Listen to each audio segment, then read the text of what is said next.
Our building's fire alarm goes off every Tuesday at exactly 2 a.m.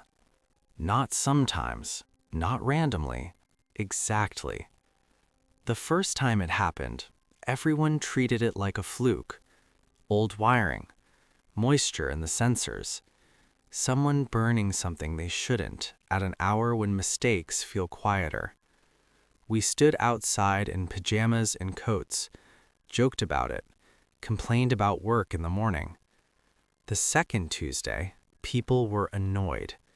By the third, it was routine. Now it's just part of the week, like trash pickup, like the elevator that sticks between floors if you don't hold the door. I live on the 5th floor. I know the drill. Alarm goes off, grab my phone and keys, take the stairs, stand in the lot until the all clear, go back to bed. I've done it enough times that my body wakes up before the alarm now. At 1:58 a.m., my eyes open. At 2, the siren starts. Except last Tuesday, something felt off. The alarm went off like usual.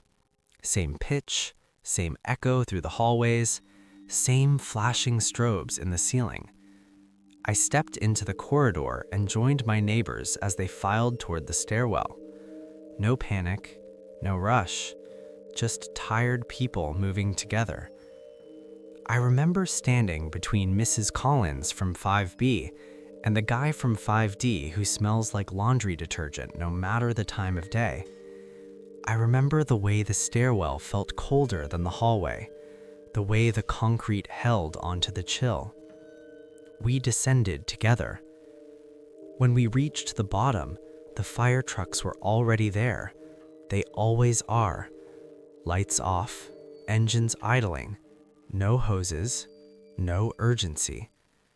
We stood in the same loose cluster as always. Someone made a comment about it being Tuesday again. I checked my phone, 2:07 a.m. That's when I noticed the cameras.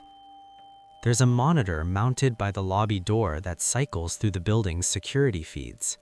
Mostly it's ignored, but standing there half asleep, waiting for permission to go back inside, my eyes drifted to it. The screen showed the stairwell.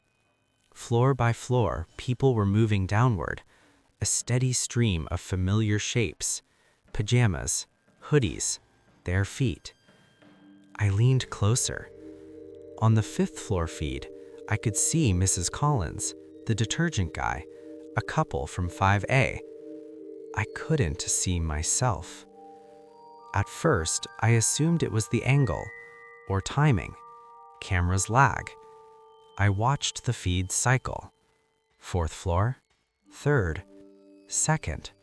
Still no me. I laughed quietly, embarrassed of myself. Of course I wouldn't see myself. I was watching live. I was already downstairs. Except the footage wasn't live. I could tell by the timestamps in the corner. They were labeled 02:14, 02:22, 02:31.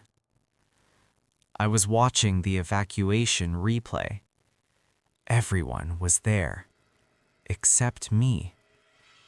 I felt a strange pressure in my chest, like the air had thickened. I looked around the parking lot. People stood where they always did, some on their phones, some leaning against cars. I was there. I knew I was. I raised my hand. No one reacted. Not even Mrs. Collins, who usually waves back out of habit.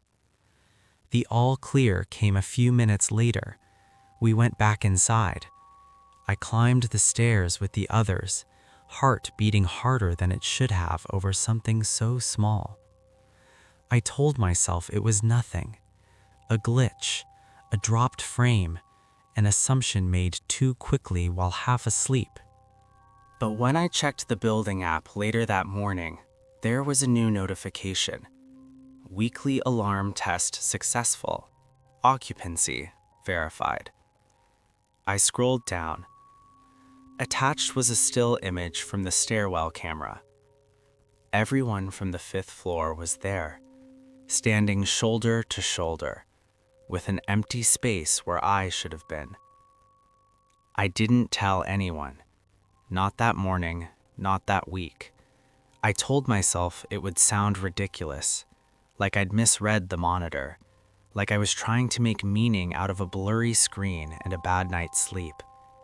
Still, the next Tuesday I paid attention. I didn't go back to bed after the alarm the night before.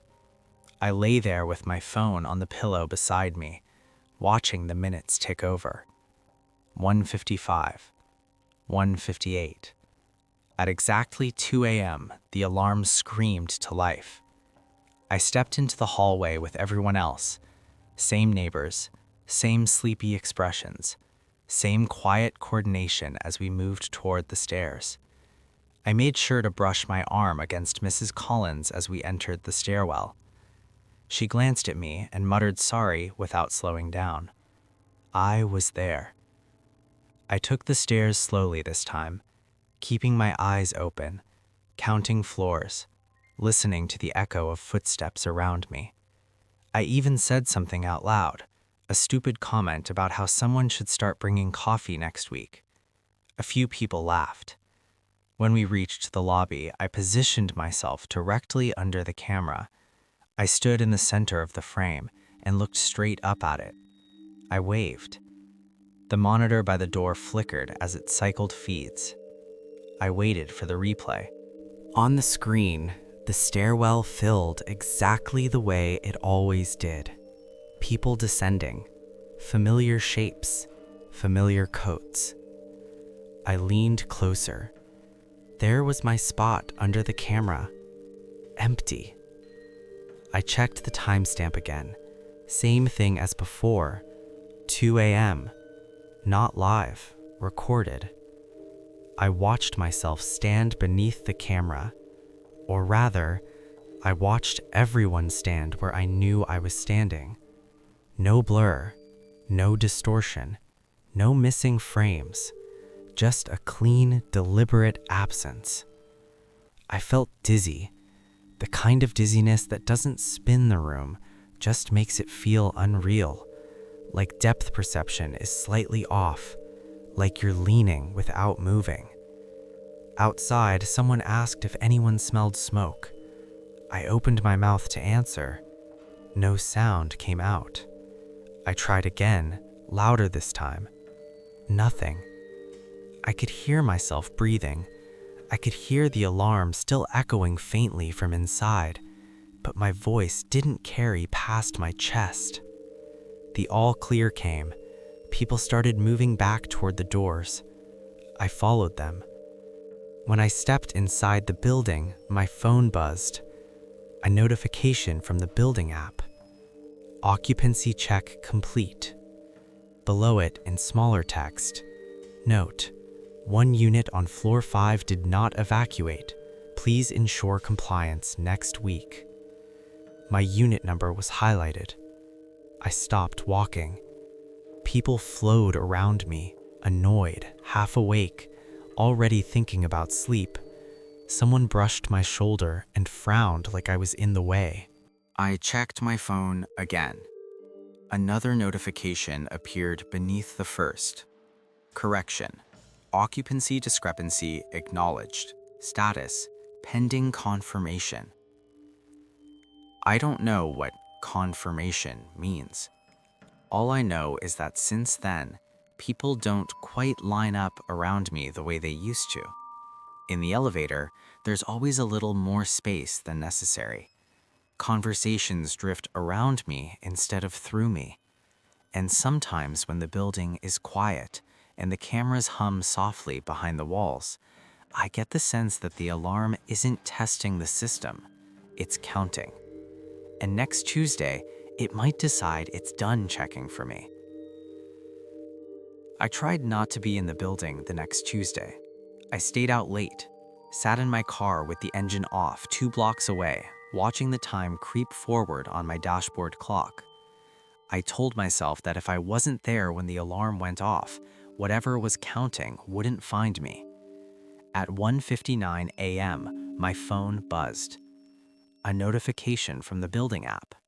Weekly alarm test initiated. I watched the time flip to 2 o'clock. From 2 blocks away, I heard it. The alarm.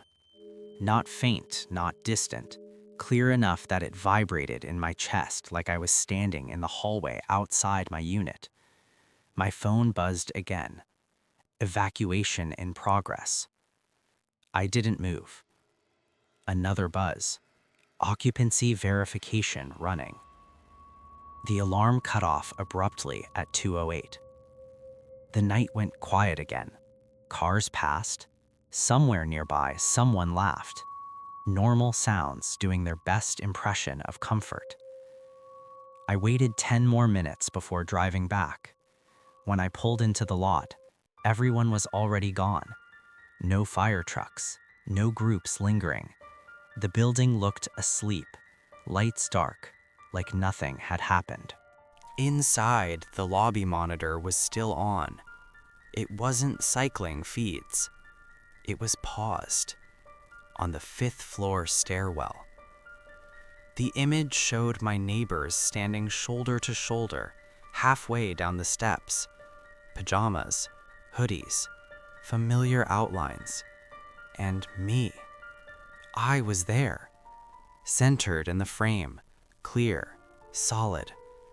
My face was turned slightly toward the camera.